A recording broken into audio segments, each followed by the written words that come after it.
Bismillahirrahmanirrahim. Assalamualaikum warahmatullahi wabarakatuh.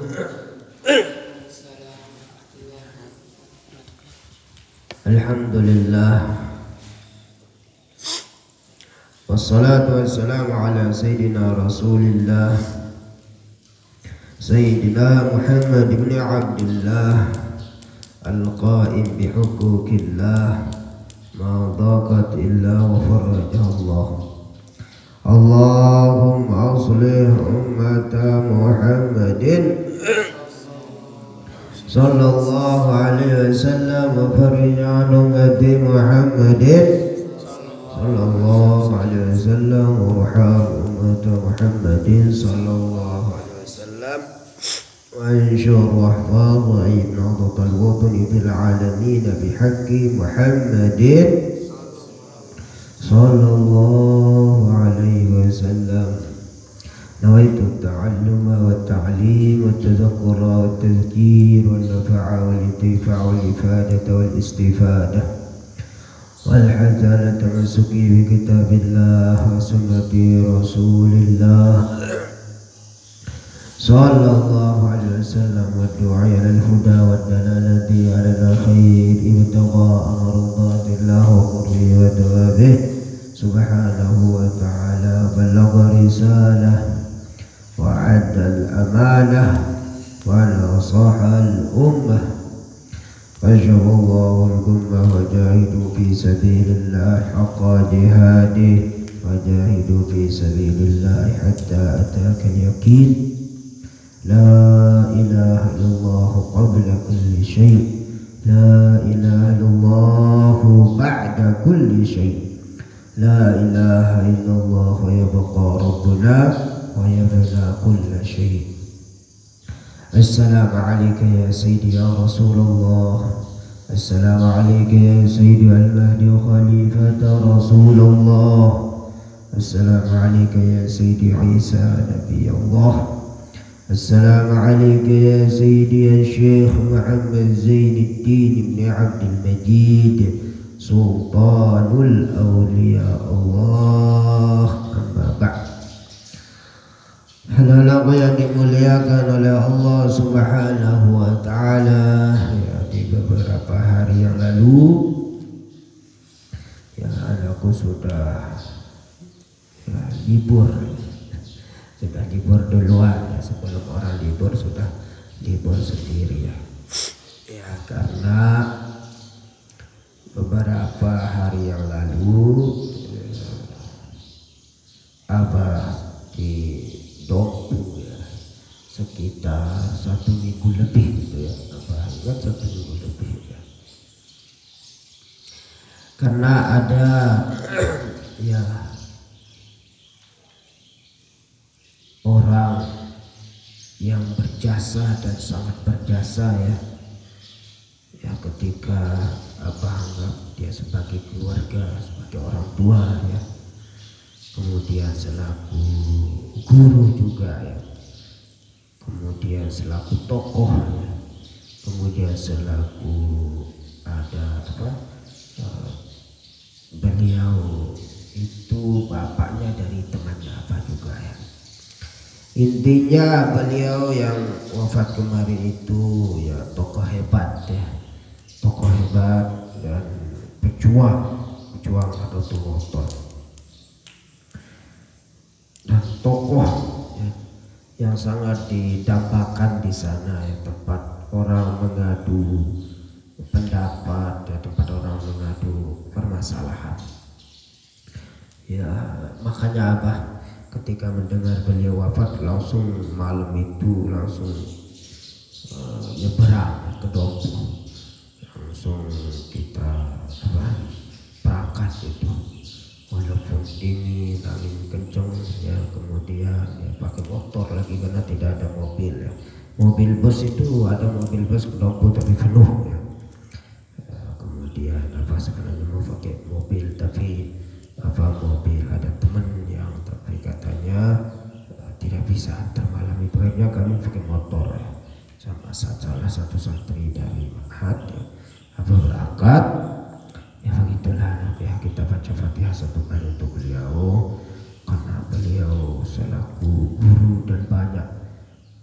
berkah ya kehadiran beliau di Dompu itu, banyak orang dibantunya untuk penyaluran air dari bor. Karena Dompu itu anakku turun airnya 1 kali dalam setahun orang bertanam. Nah, yang masih bertanam masih mending, sekarang makan minum pakai apa orang? Nah itu masalahnya, sehingga berkah beliau juga punya bisnis bor. Akhirnya beliau ngebor di beberapa titik, kemudian dialirkan di rumah-rumah masyarakat, dialirkan di rumah-rumah di madrasah, musola, yang akhirnya orang hidupnya makmur sekarang ya di Dompu itu.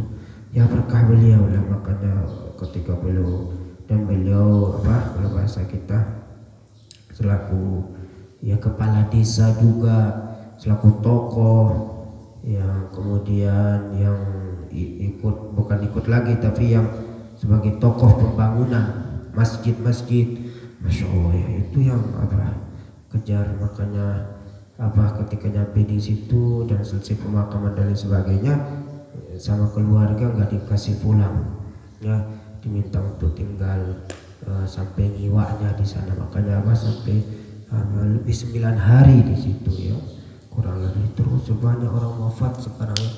Kemarin di tempat di Dompu itu hampir 6 orang yang wafat ya, ketika di sana hampir 6 orang yang 6 orang ya. Di Cakra Baru namanya 2, di Lanci 2 orang, kemudian di SPB ada namanya di sana SPB 2 orang ya Allah. Terus di rumahnya 2 orang tuh, dekat samping rumah, sehat ya. Ya Allah, banyak orang wafat sekarang anakku ya, walaupun sehat ya. Kemarin ya kita baca Fatihah untuk guru-guru kita ya. Bismillahirrahmanirrahim. Al-Fatihah.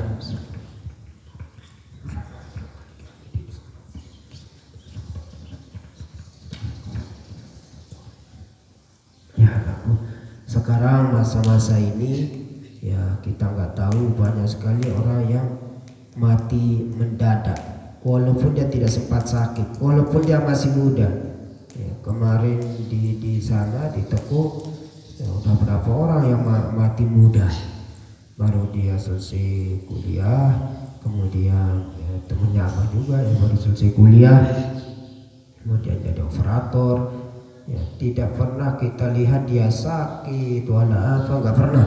Akan tetapi begitu dia terkena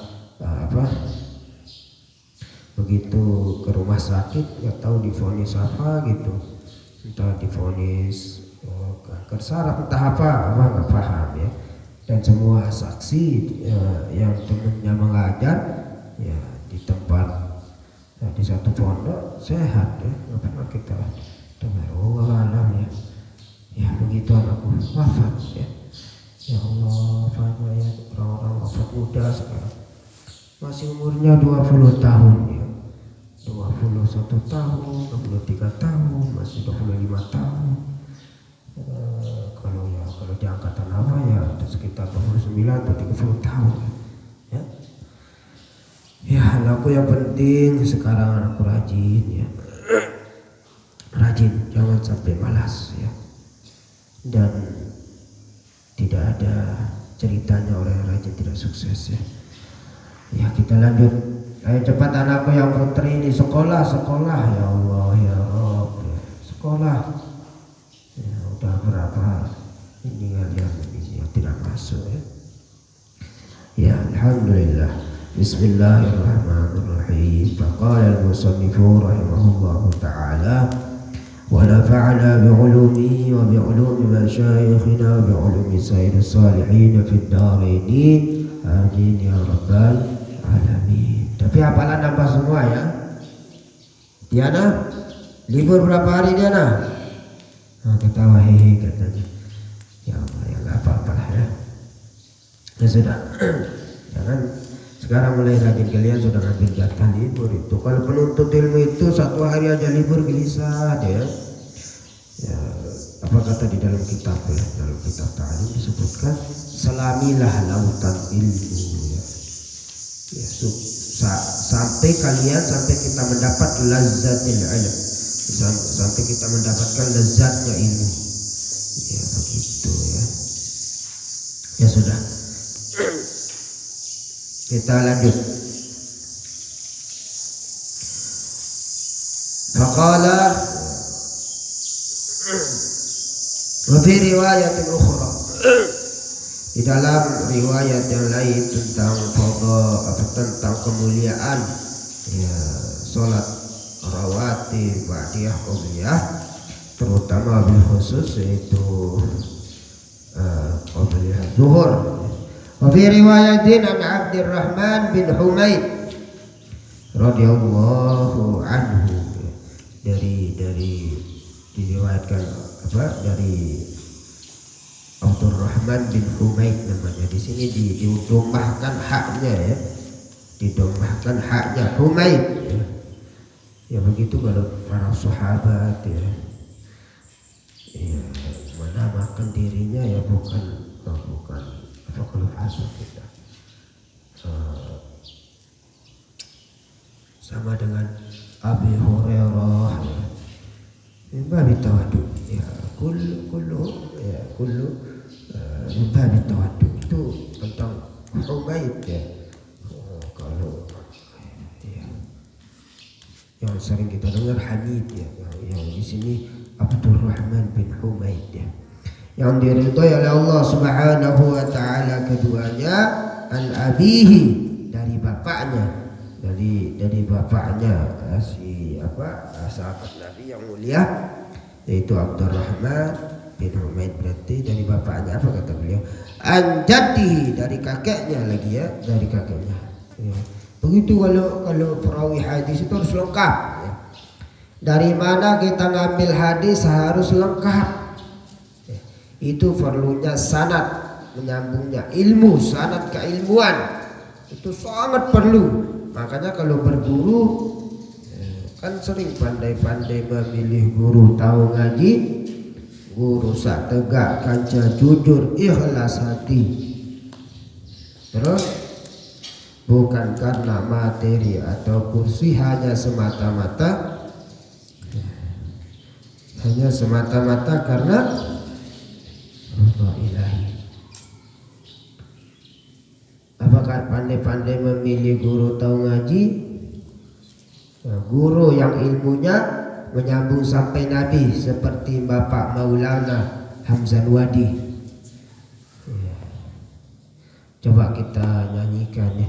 Pandai-pandai memilih guru tahu ngaji, guru sategak kanca jujur ikhlas hati, mengajar bukan karena materi atau kursi, hanya semata-mata ikhlas karena ilahi. Satu jati tahu tak berguru ngaji, sak berdua silsilah ilmu sampai Nabi.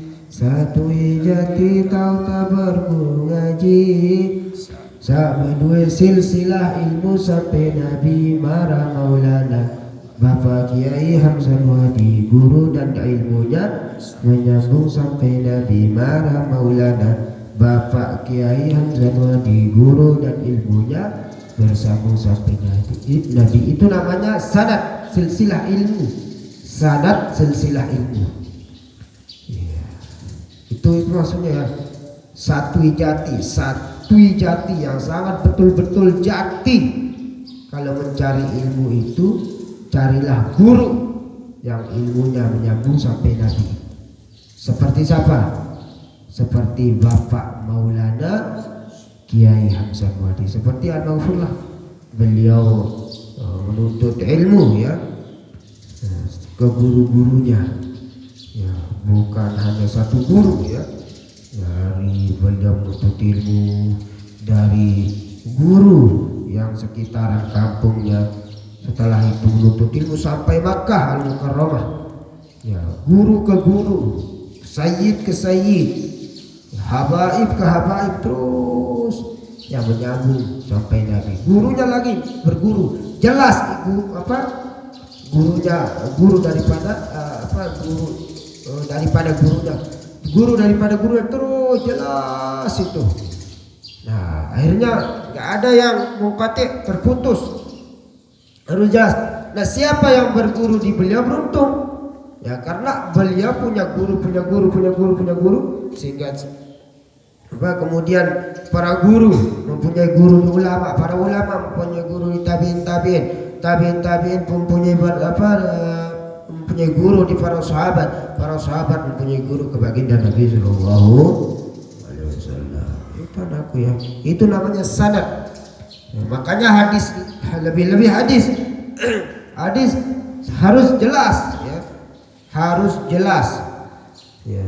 Itu sekarang kalau kita nggak perlu kita repot ya, sudah ada Sahih Bukhari, sudah ada Sahih Muslim, sudah ada Sunan Abi Daud, Sunan Tirmizi, Nasai, Ibnu Majah, sudah lengkap. Sekarang kita ini tinggal mau belajar apa enggak, itu masalahnya. Kita mau belajar apa enggak ya, nggak perlu kita karena para sahabat sudah meninggal, tabi'in sudah meninggal, ulama-ulama banyak meninggal, ditinggalkan kita satu kitab yaitu Kutubus Sittah ya, udah di situ jelas ya. Jelas sudah ya, siapa perawi hadis itu sudah jelas ya. Tapi riwayatin an Abdurrahman bin Humaid radhiyallahu an abihi, dari bapaknya beliau, an jaddihi, dari kakeknya beliau yang diridhai oleh Allah subhanahu wa ta'ala radhiyallahu anhu, anna Rasulullah, sesungguhnya Rasulullah sallallahu alaihi wasallam bersabda, salatul hajiri mithlu salatil lail, salatul hajir mithlu salatil lail, salat hajir sama seperti salat malam ya. Mithlu, pahalanya sama seperti salat malam. Sekarang apa salatul hajir ini? Qala rawi ya, dikatakan oleh perawi, fasa'altu Abdurrahman bin Humaid an hajir. Aku bertanya, kata perawi di sini, kepada Abdurrahman bin Humaid anil hajir, apa itu hajir? Apa itu salat hajir? Apa itu salat hajir? Itu faqala idza zalatis syamsi, yaitu apabila matahari tergelincir. Matahari sudah di ufuk kepala, di atas kepala, tergelincir sedikit, berarti sholat apa itu? Sholat apa itu? Di zawali syamsi, setelah tergelincirnya matahari, sholat apa? Sekarang matahari pas di atas kepala, jam 12, bergeser sedikit sehingga ada bayang-bayang, berarti sholat apa namanya? Sholat apa? Sholat zuhur. Sholat zuhur. Karena cara kita menentukan sholat zuhur, misalnya ini matahari sudah di atas ini, kita ibaratkan manusia ini, kita berdiri di tengah terik matahari.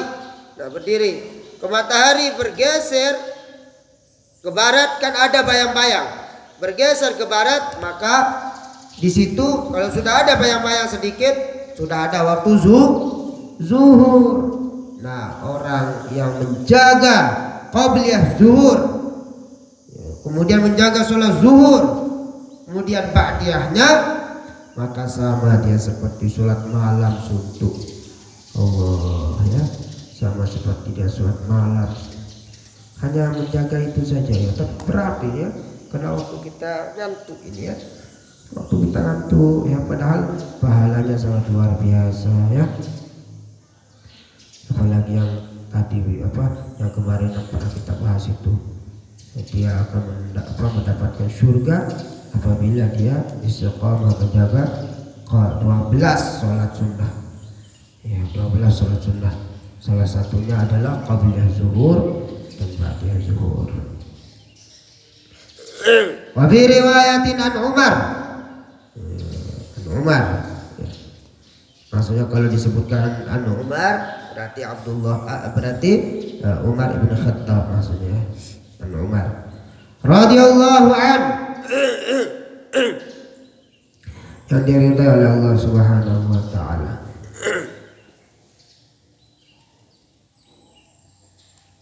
Ya,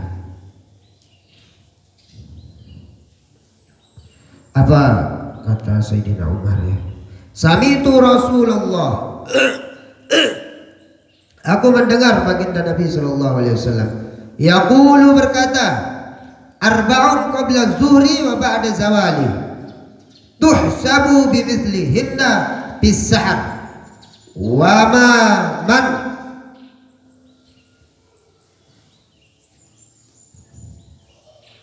wa ma min syai'in illa wa huwa yusabbihu Allahu fi tilka sa'ah.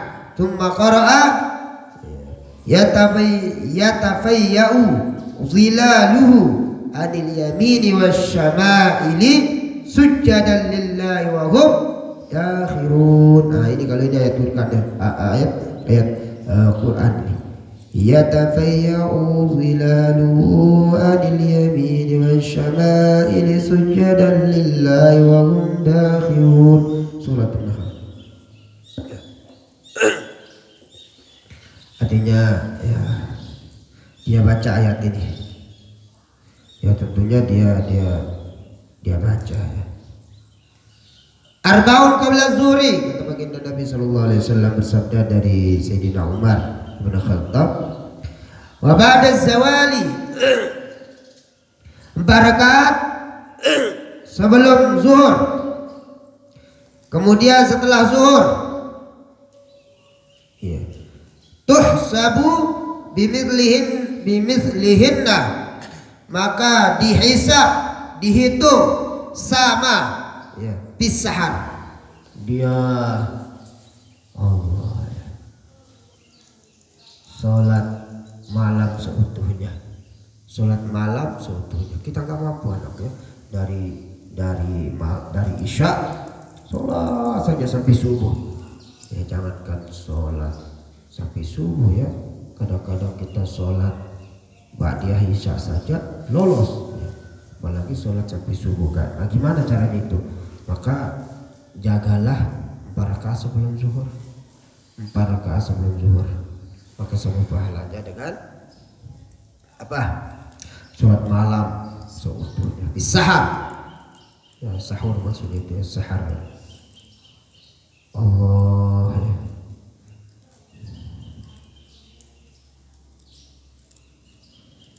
Dan barang siapa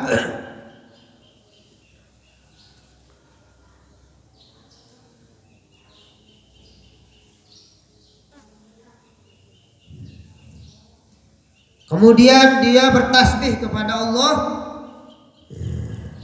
pada saat itu fitil kasah, dia bertasbih subhanallah subhanallah ya, dia bertasbih ya, pada zuhur ya, tidak langsung kabur ya, dia zikir sebentar.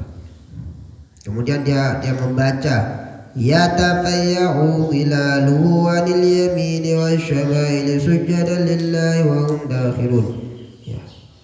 Kemudian dia membaca ayat ini ya. Summa qara'a yatafayya'u zilaluhu anil yamini wasyama'ili sujjadan lillahi wa hum dakhirun. Nah kemudian dia baca itu, maka apa yang dia dapatkan sama seperti dia sholat malam seutuhnya ya. Allah ya, kemuliaan luar biasa.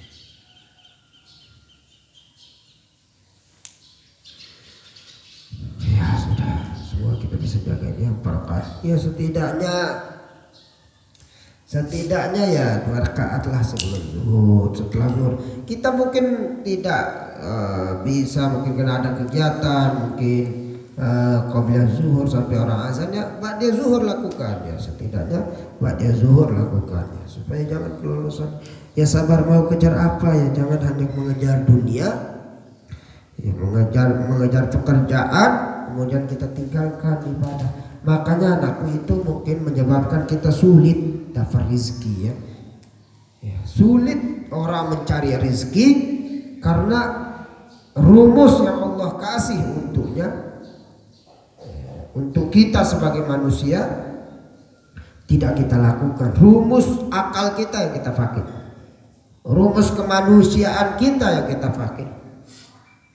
Akhirnya sampai kita keringat, sampai hitam banting tulang, sampai ya, berpanas-panasan di tengah terik matahari ya. Dari pagi sampai siang, dari siang sampai malam kerja, dari malam lagi sampai tengah malam kerja, tapi kok tidak ada perubahan dalam hidup kita. Rizki sulit, itu sulit. Mungkin ada ibadah yang kita tidak kerjakan. Begitu, assalamualaikum warahmatullahi wabarakatuh, assalamualaikum warahmatullahi wabarakatuh, pulang. Tidak pernah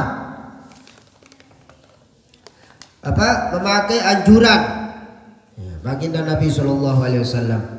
Duduk tenang baca tasbih, subhanallah, subhanallah, subhanallah. Setelah itu sholat 2 rakaat zuhur, baru pulang, tak masalah. Kalau bisa sebelum zuhur berakaat, setelah zuhur berakaat, oh itu tambah sholat itu. Seperti burung, amalan kita ini seperti burung. Begitu, karena qobliyah dan ba'diyahnya itu seperti sayapnya. Ya, seperti sayapnya. Kalau sudah cukup sayap kiri kanan sebelum zuhur berakaat, setelah zuhur berakaat, insyaallah ya, sampai amal kita diterima oleh Allah Subhanahu wa taala. Mungkin itu penyebabnya rezeki kita anakku ya sulit ya. Banyak orang kerja ya, kita lihat siang malam kerja tapi sulit aja rezekinya. Coba amalkan hadis baginda Nabi SAW. Karena yang menjaga qabliyah zuhur, kemudian 2 rakaat sebelum zuhur, 4 rakaat seperti hadis yang sudah lewat ya. Karena siapa yang menjaga 4 rakaat sebelum zuhur, kemudian ya 4 rakaat sebelum zuhur lah ya, 4 rakaat sebelum zuhur dan setelahnya, maka tufattahu lahunna abwabas sama, maka pintu langit untuknya, pintu langit, pintu bumi terbuka ya. Tufattahu lahunna abwabas sama, terbuka pintu langit, pintu bumi, rizki untuknya ya Allah ya. Dengan hanya menjaga sholat qobliyah 4 rakaat sebelum zuhur, 4 rakaat setelah zuhur, hanya itu rumusnya ya. Karena itu yang jarang kita lakukan. Kita yang mengajar di sekolah juga kadang-kadang nanti dulu ya. Kita kan baru pulang capek ini. Terus orang yang bertani juga bilang belum azan ya. Ya. Sebenarnya kita dianjurkan qailulah. Apa itu qailulah? Berhenti sejenak, berhenti sebelum azan, mungkin 1 jam atau 30 menit untuk istirahat. Nah kalau kita fast ini ya, jam 11:30 atau jam 11 berhenti, kita berhenti belajar ya, istirahat sebentar. Tapi kita istirahatnya juga suka kelolosan ya, makanya sulit kita bisa mendapat ilmu barakah, ilmu kalau bahasa kita cepat mendapatkan ilmu, cepat bisa itu dan ini. Karena begitu anakku istirahat saja, nanti baru orang azan ya. Nggak apa-apa bangun ketika orang azan. Nah, begitu yang azan juga jangan cepat gamak, tunggu dulu temennya ya, baca selawat, baca apa, tunggu dulu. Nah terus temennya lain sholat zuhur 2 rakaat ya, kalau bisa yang 4 rakaat, kalau nggak bisa cukup 2 rakaat. Kemudian nanti setelahnya, setelah wirid zikir ya baru salat sunnah 2 rakaat, maka akan dibuka pintu langit oleh Allah Subhanahu wa taala. Kalau kita yang butuh ilmu dikasih ilmu, kalau kita butuh rezeki dikasih rezeki. Itu yang jarang, terutama kita yang petani, terutama kita yang bekerja di kantor dan lain sebagainya. Nanti aja ya. Udah assalamualaikum warahmatullahi wabarakatuh, bahkan dia musingkan zuhurnya ya. Ya padahal Allah sudah sampaikan ya kepada baginda Nabi, kemudian baginda Nabi sampaikan barang siapa yang menjaga 4 rakaat salat zuhur, tufattahu lahunna abwabus sama, maka terbuka 7 pintu langit, 7 pintu bumi, rizki, untuk rizkinya. Kalau dia butuh ilmu untuk dirinya, untuk ilmu yang dia minta, ya Allah kasih aku kepintaran, kasih aku hafal Al-Quran, akan dibuka itu syaratnya. Tapi 4 rakaat sebelum zuhur, 4 rakaat setelah asar, 4 rakaat sebelum asar, terus 2 rakaat setelah maghrib, 2 rakaat sebelum isya, 2 rakaat setelah isya. Hanya sedikit-dikit saja, tapi kita selalu mengharap kalau kita nggak kerja nggak dapat makan. kalau kita nggak kerja nggak dapat minum, kalau kita nggak kerja nggak dapat pakaian. Padahal Allah sudah sampaikan ya, Allah sampaikan cara yang benar mencari rezeki begitu ya. Ya sekarang kembalinya kita masing-masing anakku. Kalau anakku mau pintar ya jaga ya sholat ini. Ya kalau tidur melulu ya nggak bakalan pintar. Jaga sholat sunnahnya dijaga, sholat wajibnya dijaga, zikir wiridnya dijaga. Ya. Sama tuh enggak? Itu ya itu rumusnya. Kemudian wa in badala hadhihi shalah anna man sallaha kana kaman a'taqa raqabatan min bani Ismail an Bashir ibn Salman ya. An Bashir ibn Salman an Umar ya an Amr ya, kalau dia ada an Amr bin Ansar yang diridai oleh Allah Subhanahu wa taala, an abihi dari bapaknya, anin Nabi sallallahu alaihi wasallam qala, telah bersabda baginda Nabi sallallahu alaihi wasallam, man shalla qabla zuhri arba'an kana ka'adlin raqabatin min bani Ismail. Barang siapa yang sholat zuhur qabliyah 4 rakaat, qabliyah zuhur 4 rakaat, seperti memerdekakan budak ya Allah min bani Ismail, dari bani Ismail. Allah memerdekakan budak ini mahal. Kalau di masa Nabi yang paling mahal budak anakku. Beli kalau dulu budak itu ya tawanan perang yang dibuat menjadi budak. Budak itu pembantu tapi bukan kayak sekarang ya. Budak itu manusia yang ditawan ketika perang, kemudian dia menjadi budak, dia menjadi pekerja. Hasil kerjanya itu untuk tuannya. Nah itu yang paling mahal dulu. Itu yang paling mahal dulu ya. Misalnya orang kafir melawan orang Islam, orang kafir kalah, jadi ambil biasa orang kafir itu ya mungkin istrinya, mungkin anaknya dia bawa berperang. Ya, nanti dia menjadi menjadi budak itu, diperjualbelikan itu ya. Itu di masa baginda Nabi sallallahu alaihi wasallam. Nah itu yang paling mahal di masa itu ya. Nah sama seperti itu pahalanya, kemuliaannya luar biasa ya. Dan barang siapa yang memerdekakan budak lebih besar lagi pahalanya ya. Misalnya berapa harganya ini budak ini, sekian, saya merdekakan, saya bebaskan dia hidup merdeka. Kalau dia hidup merdeka tidak ada orang yang boleh tawan, dia boleh berdagang, boleh menurut